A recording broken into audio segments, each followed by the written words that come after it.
Yan mga idol, magsa-sound check tayo dito ngayon sa ating connection na ganito, ano.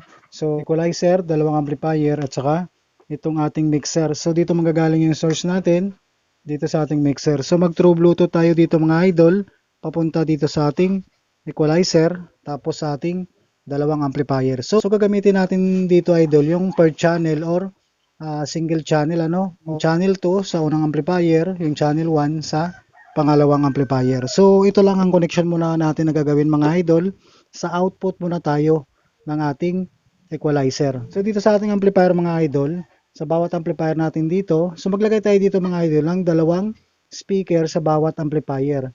Left and right channel, ano. So pareho yung ating connection dyan. So dalawang speaker dito, dalawang speaker din dito. So yung apat natin na speaker mga idol, hatiin natin dito sa ating dalawang amplifier.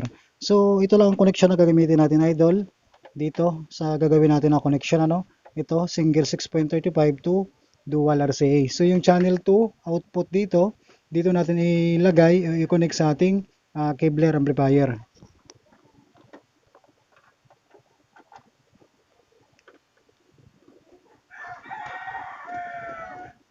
So ito idol, meron na tayong connection dito sa output ng ating channel 2 pupunta rito sa ating Kevlar amplifier. So ang susunod idol na connector natin na single 6.35 to dual RCA, dito natin siya gagamitin sa output ng ating channel 1 papunta naman dito sa ating Sakura. Ayan.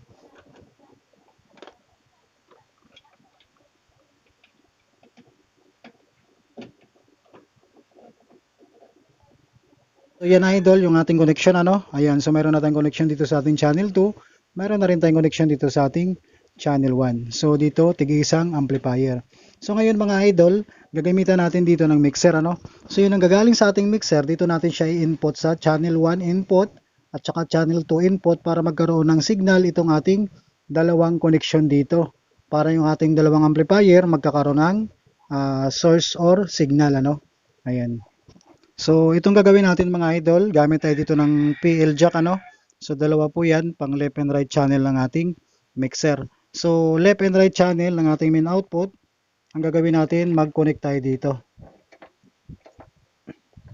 So yung pinakadulo nito mga idol, ito na yung ilalagay natin sa ating input sa channel 2 at saka channel 1 ng ating equalizer. So yan mga idol, magkakaroon na tayo dito ng signal sa ganitong connection. So magsa-sound check tayo dito mga idol gamit itong ating mixer, equalizer at saka dalawang amplifier. So mag-true Bluetooth lang tayo dito sa ating connection dito sa ating mixer.